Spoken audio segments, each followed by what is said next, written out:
My 23 female husband's sister passed away unexpectedly. She left behind two kids, Rose, nearly adult, and Lily, preteen.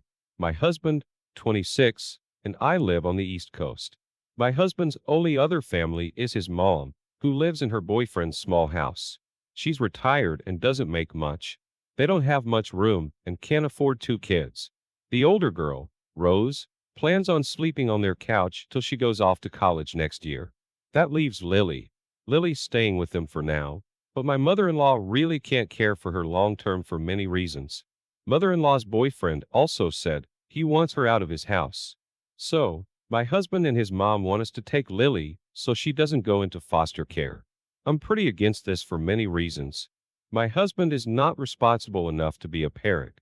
He cooks maybe 2 to 3 times a year, and when he's not cooking, he usually just wants to play video games or relax. He's in the military, and he deploys once a year-ish for 6 months. I'm not willing to take care for a child that isn't even related to me alone for that long. I have other responsibilities. He often works 12 to 16-hour days when he isn't deployed. He also works the night shift and sleeps during the day, and then he goes out of town for work often. If we took Lily in, I would make sacrifices to care for her, not my husband, and I'd have to be her sole caretaker. I don't even want kids, and I don't think it's fair to expect me to basically adopt a child I've never met and am not even related to. She also has ADHD and some extreme behavioral issues, and he doesn't want to be a single parent, and he doesn't want to get divorced. I suggested I leave and he take her in, and he said no. Am I the idiot for not wanting to take in my husband's niece and being okay with her going into foster care? Not the idiot. Your husband needs to get off his moral high horse. He doesn't contribute any parenting work, expects you to do all the parenting stuff, and wants all the praise for being the stand-up uncle who raised his niece. You need to set clear boundaries and call him out on his BS. He's asking you to sacrifice your whole life and break your premarital agreement, child-free, so his family could benefit from it. He's incredibly selfish, and you need to reevaluate your relationship if he refuses to respect your perspectives. Wow. So you're okay with abandoning an orphan to a system rampant with abuse and neglect. Everyone is being an absolute idiot to this poor child. All of you sound selfish. Seems like mother-in-law is guilting your husband. If she's retired, she's in an excellent position to care for Lily. I am by no means an expert, but I believe Lily would qualify for benefits. It's so sad if Lily has to go into foster care when she still has family who can take her in. They just don't want to. And you are the idiot for insisting you aren't related to this girl. Easy for you to say OP sucks since you don't have to do all the work. Her husband is a deadbeat husband who doesn't contribute to parenting and expects the wife to do all the work. Her mother-in-law and mother-in-law's boyfriend conveniently decided not to take care of their granddaughter. So OP must now do all the work that she didn't sign up for. How's it fair to call her an idiot when she clearly agreed to have a child-free marriage? Of all parties, OP's husband is probably the biggest idiot and a hypocrite. Exactly. People who don't want children and taking children just to treat them with resentment is a horrible idea. It's not being an idiot to know you won't be a good parent. I also understand OP not being emotionally ready to take responsibility of husband's niece. OP, you are not the idiot. I would feel the same as you if my husband wanted to take in a child but wouldn't be home to look after said child, leaving all the hard slog of parenting to me. If your husband wants to adopt his niece, he should be working with his command and planning to have military service at the end of his service obligation or sooner if his command will support voluntary separation. He should be making a plan to be the primary parent. You should not be his plan. Your husband needs a reality check. My stepsister is engaged to Alex, and I'm engaged to Nick, who's Alex's older brother. I dated Nick first and for a long time, but we broke up 3 years ago, and my stepsister started dating Alex after our breakup. They got engaged last year, and my stepsister was trying to shove our families together, which meant I started seeing Nick again, and we reconnected. We got engaged 2 months ago, and ever since, my stepsister has been complaining nonstop about how she thinks I rushed into an engagement just to upstage her, and that she doesn't want to have the same in-laws as me as I would screw things up for us both. It's not like I can magically give Nick a new family, so I don't get why she keeps bringing it up, but it's annoying and I've asked her to drop it multiple times already. She even complains in front of our future in-laws, which I feel like she only does since things are still rocky between me and them. The last time she brought it up in front of them, I suggested she cancel her wedding, which only triggered her more, and now she's convinced that I only got engaged to some big master plan to mess her engagement up, which is dumb. She's been telling everybody, and some of our family are starting to believe her because I told her to cancel her wedding. Alex, who I was close to, was also mad at me because she convinced him I was being serious. Am I the idiot? So, why was she so determined to jam your families together? Was it so you would see she won the in-laws over you? I mean, I'm having a hard time calling you the idiot only because I absolutely would have said, well, if you don't like it, you can cancel your wedding, lol. Besides, she kept poking you about it. Have you tried asking her exactly what she expects to happen? Because it sounds to me like she wants you to cancel your wedding. So it only seems fair that you would say it to her too. She's being an absolute child about this, and it sounds like she's ruining your relationship with your in-laws even further. So I'm sure she's an idiot. She even complains in front of our future in-laws, which I feel like she only does since things are still rocky between me and them. This has been grossly overlooked. Why are things still rocky with the future in-laws? What was the cause of the breakup in the first place? Learn to be sincerely polite, and anytime your stepsis brings it up, in the most sincere voice say, sis, I'm really sorry you feel that way. Say nothing else. Do not engage. Refrain from explaining. Do not argue. Do not complain. Do not use snark. Stop giving her ammo. Yeah, OP is an unreliable narrator and isn't giving us the full picture. She's not disclosing why they broke up and why things are rocky with the in-laws because she probably put the boy through a nightmare. If she cheated or abused or kept him on the hook while continuing to cheat, I can see why the family hates her and why it puts strain on the sister, because it's because of her that she's back in the brother's life. Everyone who's saying OP's not the idiot is overlooking this. Everyone's the idiot here. Sorry. If you both are old enough to be getting married, you should act like the adults you are. Put the petty competition stuff aside and get used to one family intertwined. Otherwise, you're just gonna keep running into these snags. She got pregnant while I was pregnant to upstage me is in your future if you can't squash this now. Grow up. My 29 female husband, 30, grew up with a family with similar amounts of money as mine. Still, I grew up solidly blue-collar/middle class. My dad was a boat repairman with all my uncles. In contrast, my husband grew up in a more white-collar world, playing polo, sailing, owning horses, etc. We had a vacation home in a small beach town where we spent our whole summers while my husband's family spent 2 weeks each summer in the Hamptons. Our families just spent their money differently. We are still about in the same bracket, but act differently. My husband's family occasionally visits us since we own a home with a guest room. They're nice but very different. For example, their homes are immaculate, nothing ever out of place, and they move very deliberately with everything they do. I'm not dirty at all, but will sometimes leave out books I'm reading for a few days and have more clutter. And they don't swear, ever. I will swear if the situation warrants it, but never like it someone. More like when telling a story. They're more uptight, which makes it hard for me to be totally authentic with them. They also judge me when I'm not the same as them. For example, they show up unannounced to drop in. I'm like, sorry it's a little messy, we didn't know you were coming. They look around and say, yeah, I see that. Or when they met my parents and my dad dropped a few F-bombs at my parents' house and he had a few beers in them. They were shocked and clearly uncomfortable. Some dirt gets on the floor from someone's boots, and I don't pick it up right away. Someone's pointing it out to me instead of just waiting 5 minutes until I'm finished with what I'm doing. Even cooking is different. My family's from Spain, so we make, in my opinion, amazing food and go all out and don't worry about cleaning until after. They make very safe meals, like pasta, very carefully, and never let anything drip out of the saucepan. Everything is moderated. My mother-in-law recently asked if she could stay with us for a month. I like my mother-in-law and don't mind her staying with us occasionally. Still, I always need to do a deep clean, be super careful of any messes while she's here, speak in lower tones and never swear. I can only show so much of myself and always need to be careful. I can't do that for a month.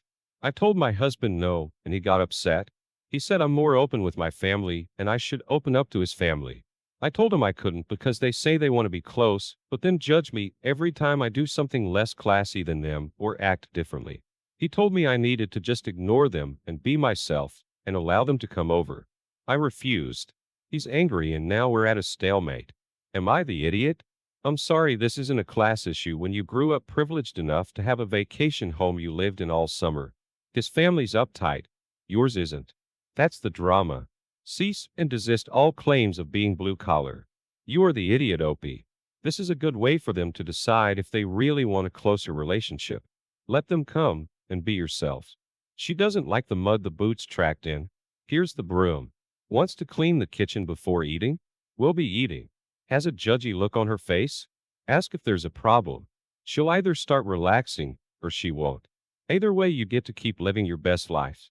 Absolutely this. When someone stays longer than a few days, there's no need to play host and change how you live your life to suit the guest. Opie, you would be doing your mother-in-law a favor by letting her stay for so long. If anything, she should be making it up to you by helping out around the house. If she doesn't like a little bit of dirt on the floor when it doesn't bother you, tell her she can sweep it up herself. If she says anything about books or other objects being out of place, tell her you want it left out for right now. If she makes any comments about your demeanor, tell her you're free to be yourself in your home, and if your personality bothers her, she can pay to stay somewhere else where she can't be affected by it. I agree with this, except that it's for a month. I have a difficult relationship with my own narcissistic mother, and this is how I feel just having her over for dinner. I can take the comments for that amount of time, and that's my limit. I think a month is a very unreasonable expectation. Your comment would be great for a weekend if her husband is on board to back her up. I love giving mother-in-law the broom, not the idiot. By the way, it's not classy to drop by unannounced. They're cultured upper-class ways, maybe only so much pretense. I, female 25, own my house. Non-outright. I have a mortgage. My partner, male 27, has been renting his current property for nearly 2 years with a 2-year fixed tenancy agreement. So we've been together for 3 years. He's recently been making little comments about having money issues, nothing direct, but I felt like he was definitely hinting at moving in. For example, he said that though he isn't struggling to pay the rent or the rest of his bills, he cannot indulge in his hobbies. As we've been together for a while, and it felt like the natural next step, and felt like that's what he was hinting at, I suggested he move in with me. We agreed that as he isn't gaining any equity in my house, he won't contribute to the mortgage, but he'll split all utilities with me equally. So we'll be saving quite a lot of money monthly. Now the letting agency has told him that he must pay an early termination fee, as he'll leave his tenancy 3 months early. The cost is around £600. He asked me to pay half of it today, and blew up at me when I said no. My reasoning was he would be saving money in the long run by moving in with me anyway. I'm covering the cost of my property, so he should be covering the cost of his. I don't see this as a joint bill. He thinks I'm an idiot because I asked him to move in. So I'm why he's leaving his tenancy early anyway, so I should be responsible for half of it. When I told him he could stay at his and move in with me when his tenancy ended and therefore would not be required to pay the fee, he got even angrier and said I was showing my true colors and didn't actually want him to move in with me or have an equal partnership. Unsure if it's important, but for clarification, he has enough in his savings account to cover the whole fee. I have about double what he has in savings. He's aware of this, as I've loaned him money for my savings before. I don't think I'm the idiot, if I'm being honest, but he certainly does so. Not the idiot, and if you have any sense, you'll cancel your offer and not let him move in. He's already feeling entitled to your money. He'll be living rent-free at your expense. He's only offered half utilities, which is not enough, and he also wanted to move in. Yet he's somehow spinning this as some huge favor he's doing you? The hell with him. His meanness over this 300 just cost him a rent-free home, and as you say, this is his bill, not yours. So, you basically offered him a deal where he gets free rent and only has to split utilities, and he's whining that he'll have to fork out £300 to get out of his current lease?